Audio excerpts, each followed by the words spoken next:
세상 여성스럽게 보이는 루엔 존스는 9년간의 해병대 복무를 마치고 절친 할의 전폭적인 지원에 힘입어 한 고등학교에서 면접을 보고 이혼한 전 남편의 회사에서 일하느라 교사 자격증이 없는 관계로 임시교사 자격증을 준다는 말과 꽤 괜찮은 연봉에 흔쾌히 특수반 전임교사 자리를 승낙하죠.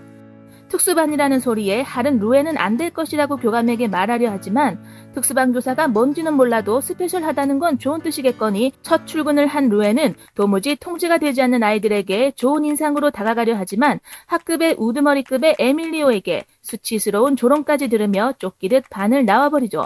특수의 뜻을 제대로 깨닫고 이따위 자리를 준 친구 할에게 화풀이를 하지만 할은 머리는 좋지만 교육을 못 받은 저소득층 사회적 문제아들이라고 말하며 되려 승질내며 녀석들의 주의만 끌면 된다고 쉬운 일인 양 말하죠. 그리고 할 수 있으니 가르치라 말하며 자신은 수업하러 들어가 버립니다. 할은 루엔이 할 수 있을 거라 믿어주는 좋은 친구였지만 루엔은 밤잠이 오지 않습니다. 그러나 귀신 잡는 해병대 출신 루엔은 이불킥 한 번 하고 간만에 전의를 불태우게 한 녀석들에게 본때를 보이고자 결국 두 번째 출근을 감행하죠. 여전히 천지도 모르고 까불어대는 녀석들이 제대로 볼 수 있게 나는 해병대다 칠판에 크게 쓰고 가라데 할 줄 아는 사람이 있냐고 묻습니다. 여자라고 무시하는 학생 앞에서 제대로 포즈 한번 보여주자 이제서야 집중하기 시작하는 학생들. 듀렐과 라울을 지원자로 받고 조금만 가르치며 분위기 띄워주자 도무지 통제될 것 같지 않은 아이들도 어느 정도 귀를 열어주죠. 루엔은 학생들을 신병이라 부르며 모두에게 A 학점을 주겠다고 말합니다. 그리고 학생들이 스스로 학점을 유지하게끔 만드는 것이죠. 한 번도 A 학점을 받아본 적 없는 학생들은 아예 노력조차 하지 않고 포기하겠지만 한 번 받은 A 학점은 놓치고 싶지 않겠죠. 루엔은 바로 이 점을 노린 겁니다. 다음날 출근한 루엔이 본격적으로 수업을 진행하려 하자 또다시 차가워지는 학생들. 더불어 교장에게 불려가 가라데를 가르쳤다고 한 소리 듣기까지 하죠. 모든 상황이 루엔에게 불리한 듯 하지만 동사조차 모르는 학생들을 가르치는데 포기하지 않고 아이들이 수업에 임하게 하기 위해 문제를 맞추는 학생에게 초코바를 나눠주기도 하죠.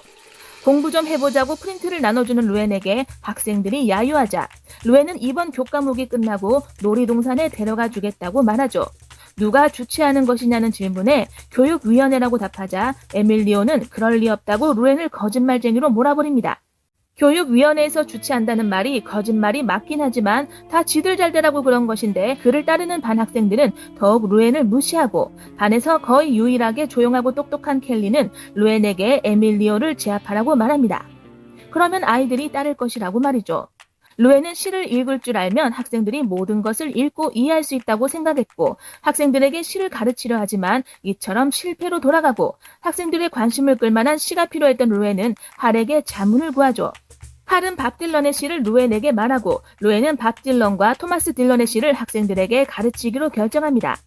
밥 딜런의 시로 학생들의 관심을 끄는 데는 성공했지만 여전히 비협조적인 에밀리오 덕에 쉽지만은 않습니다. 한편 에밀리오와 라울 일행이 시비가 붙게 되고 각자에게 싸우지 않겠다는 약속을 받고 해산시키지만 안젤라의 말대로 둘은 결국 크게 싸움판을 벌이고 경찰에 연행되죠. 경찰에 연행되는 라울에게 루엔은 싸우지 않겠다는 약속을 왜 지키지 않았냐고 묻지만 이들 세계에서 싸움을 피한다는 것은 결국 약함을 인정하고 상대에게 굴복하는 것을 의미하는 것이나 마찬가지였죠. 반성실에 있는 에밀리오에게 찾아간 루엔은 에밀리오와 대화를 시도합니다. 루엔은 에밀리오가 마음을 열길 바랬지만 이미 가정에서부터 상처가 많은 에밀리오는 그 누구에게도 마음을 열지 않습니다. 어떻게 자신을 엉망진창인 인생에서 구해줄 것이냐는 에밀리오의 말에 루엔이 아무 말도 할 수 없었던 것은 어쩌면 당연한 것이겠죠. 루엔은 정학처분을 받은 라울의 집을 찾아갑니다. 많은 동생들이 있는 집은 비교적 성장한 라울에게 신경 쓰지 못하는 것처럼 보이죠. 라울을 단단히 혼내키겠다는 라울의 아버지에게 루엔은 라울의 싸움에 대해 그저 자신을 방어했을 뿐이라고 말합니다. 정학처분은 그저 진정할 시간을 주려는 학교 방침이며 라울은 자랑스러운 자신의 학생이라고 칭찬하죠. 루엔은 학생들이 자신에 대해 포기하지 않고 자신들이 얼마나 큰 가능성이 있는 사람인지 깨닫길 원했죠. 그리고 그런 루엔의 진심에 라울도 감동합니다. 시의 은유법에 대해 가르치던 중 학생들은 루엔에게 에밀리오와 라울의 싸움에 끼어들어 일을 크게 만들었다고 생각했고 그 누구도 수업에 참여하지 않으려 했죠.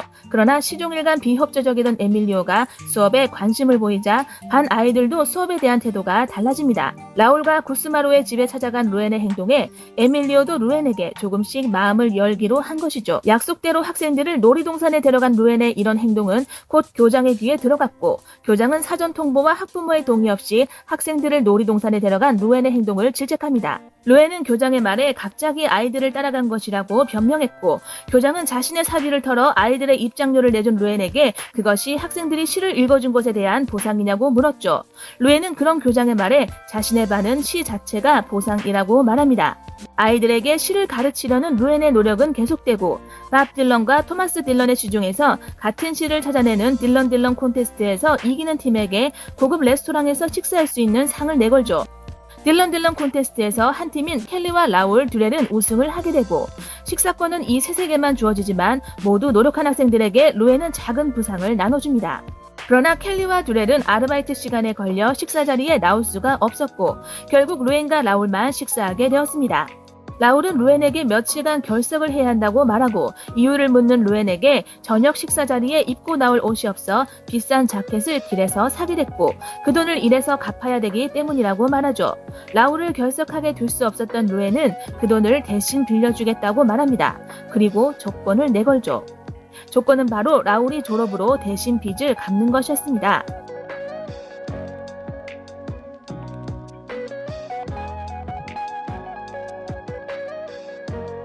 집에 도착한 라울은 선생님에게 빚을 반드시 갚겠다고 약속하고 집으로 들어갑니다. 켈리가 일하는 마트에 켈리의 음식을 가져다 주러 온 루엔은 켈리에게 고급 영어반에 들어도 되는 실력이니 그렇게 하라고 권하지만 켈리는 임신 때문에 전학을 갈 것이라고 말합니다.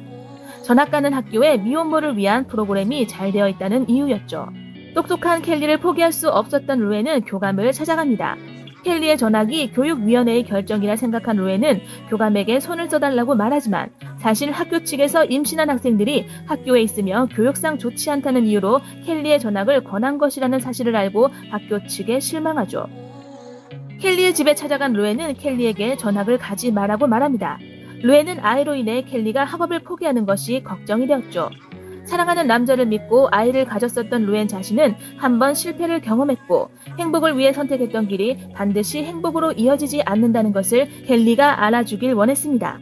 학교에 줄곧 나오지 않는 듀렐의 집으로 찾아간 루엔은 듀렐의 어머니가 아이들이 학교에 나가는 것을 원치 않는다는 사실을 알고 다시 한번 자신의 힘으로 어찌할 수 없이 학생을 포기해야만 한다는 생각에 좌절합니다. 출소한 안젤라의 전 남친에게 에밀리오가 협박을 받은 사실을 안젤라가 루엔에게 말하게 되고 총까지 소지하고 있는 에밀리오를 루엔은 가장 안전할 것이라고 판단한 자신의 집으로 데려가죠. 루엔은 죽지 않으려면 먼저 죽여야 한다고 생각하는 에밀리오를 그냥 둘 수 없었던 것이죠. 경찰에 신고하는 것이 자신의 목숨을 구할 수 없다고 말하는 에밀리오에게 교장에게 찾아가 에밀리오를 협박하는 사람이 약을 소지하고 있다고 말하면 그를 잡아 소년법정에 넘길 것이라고 말합니다. 그리고 그가 그곳에서 치료를 받고 나면 더 이상 에밀리오를 죽이려 하지 않을 것이라고 말이죠. 어떻게 자신을 인생에서 구해줄 수 있느냐고 물었었던 에밀리오에게 루엔은 지금이 바로 그때라고 말합니다. 그리고 다음날 아침 루엔의 좋은 대로 교장을 찾아간 에밀리오를 교장은 노크를 하지 않았다는 이유로 그냥 돌려보냅니다. 그리고 에밀리오는 안젤라의 전 남친의 총에 맞아 싸늘히 식은 채 발견되죠.